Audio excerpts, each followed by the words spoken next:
Shalom saudaraku yang terkasih. Kita bertemu kembali pada minggu ketiga bulan Maret ini. Semoga kita berada dalam keadaan sehat, di dalam lindungan dan pemeliharaan Tuhan. Pada hari ini kita akan mendengarkan firman Tuhan. Melalui firman ini kita akan mengetahui betapa besarnya kasih setia Tuhan kepada kita. Sehingga Dia menyelamatkan kita dari kebinasaan akibat dosa dan menganugerahkan keselamatan yang kekal melalui pengorbanan Yesus Kristus yang tersalib menebus dosa-dosa kita, yang kemudian bangkit dan naik ke surga, menyediakan tempat bagi kita orang-orang yang diselamatkan.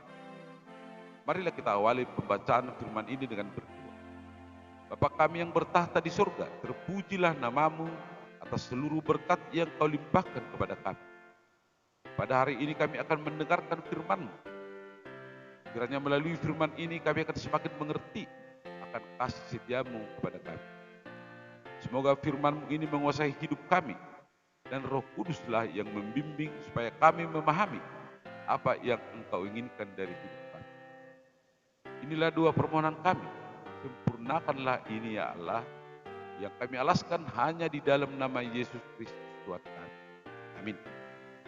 Bapak, Ibu, dan Saudara sekalian yang terkasih, Nabi Yeremia menjelaskan bahwa umat Israel sebagai umat pilihan adalah umat yang tidak setia pada janjinya kepada Allah. Mereka bahkan seringkali menyalahkan Allah apabila mengalami kesulitan dan penderitaan.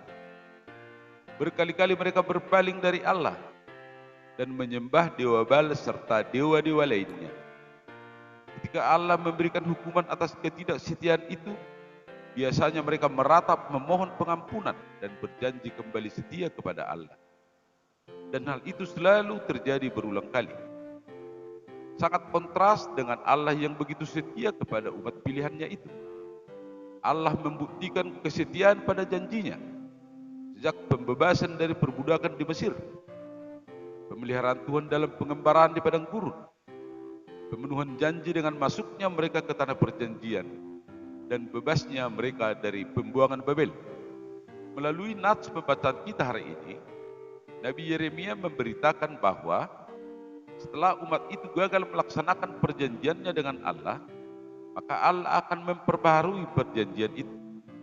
Perjanjian yang baru diberikan oleh Allah sebagai solusi supaya mereka tidak jatuh ke dalam kebinasaan, melainkan supaya memperoleh kehidupan yang kekal. Itulah yang akan kita dengarkan lebih lanjut di dalam khutbah pada ibadah keluarga atau ibadah pertanyaan minggu ini. Nats khutbah dipilih dari kitab Yeremia pasal 31, ayat 31 sampai dengan ayat yang ke-34 dengan topik Kristus pokok keselamatan. Marilah kita dengarkan bersama-sama. Saya akan membacakannya untuk kita. Judul perikop Perjanjian Baru. Sesungguhnya akan datang waktunya, demikianlah firman Tuhan. Aku akan mengadakan perjanjian baru dengan kaum Israel dan kaum Yehuda. Bukan seperti perjanjian yang telah kuadakan dengan nenek moyang mereka pada waktu aku memegang tangan mereka untuk membawa mereka keluar dari tanah Mesir. Perjanjianku itu telah mereka ingkari, meskipun aku menjadi Tuhan yang berkuasa atas mereka. Demikianlah firman Tuhan. Tetapi beginilah perjanjian yang kuadakan dengan kaum Israel sesudah waktu itu. Demikianlah firman Tuhan. Aku akan menaruh Tauratku di dalam batin mereka dan menuliskannya dalam hati mereka. Maka aku akan menjadi Allah mereka dan mereka akan menjadi umatku. Dan tidak usah lagi orang mengajar sesamanya atau mengajar saudaranya dengan mengatakan, kenallah Tuhan.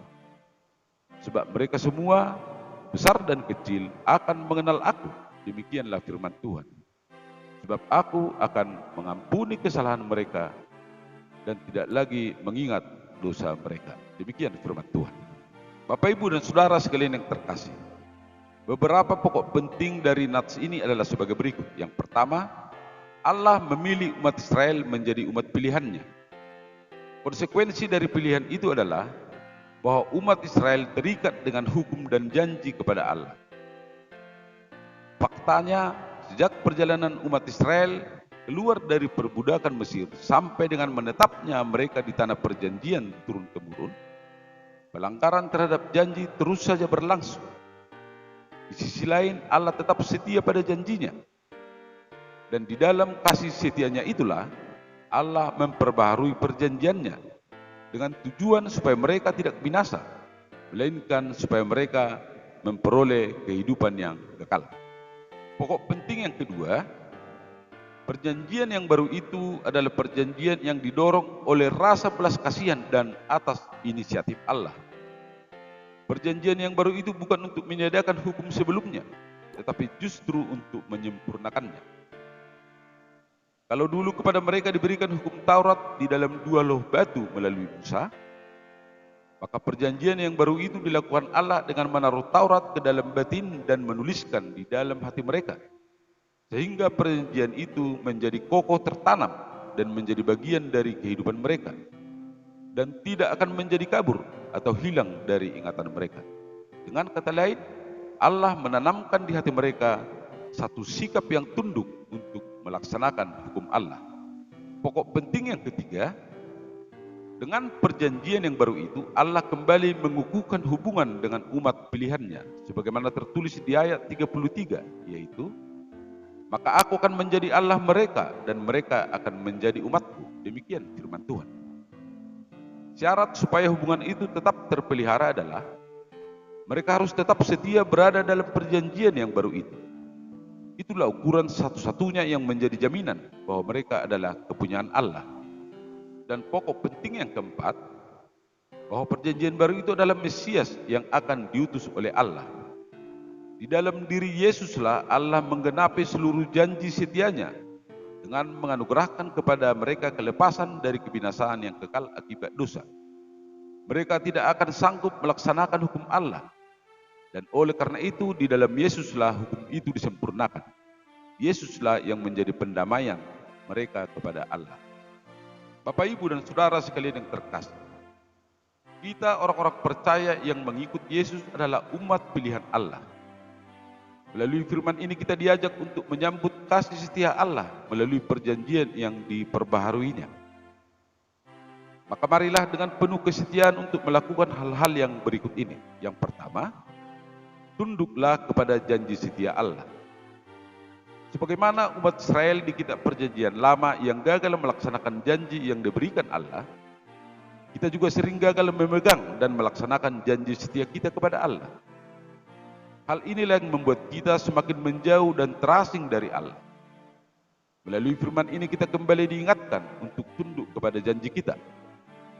Melalui ketundukan itulah kita akan menerima kasih karunia Allah. Sebagai umat kepunyaan Allah, kita harus tunduk kepadanya secara total, tidak mendua hati, dan tidak menyembah ilah-ilah yang lain. Hanya Allah yang patut kita sembah, karena dialah yang memiliki kita. Yang kedua, jangan mengeraskan hati.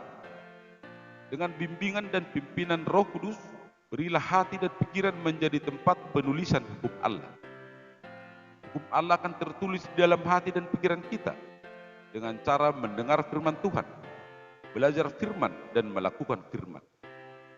Keengganan untuk belajar dan mendengar firman Tuhan adalah karat yang menggerogoti kehidupan beriman kita saat ini. Sebab bagaimana mungkin kita akan memiliki iman yang teguh jika kita tidak memberi waktu untuk mendengarkan dan mempelajari firman Tuhan. Di kitab Roma pasal 10 ayat 17 dikatakan, jadi iman timbul dari pendengaran, dan pendengaran oleh firman Kristus. Demikian firman Tuhan.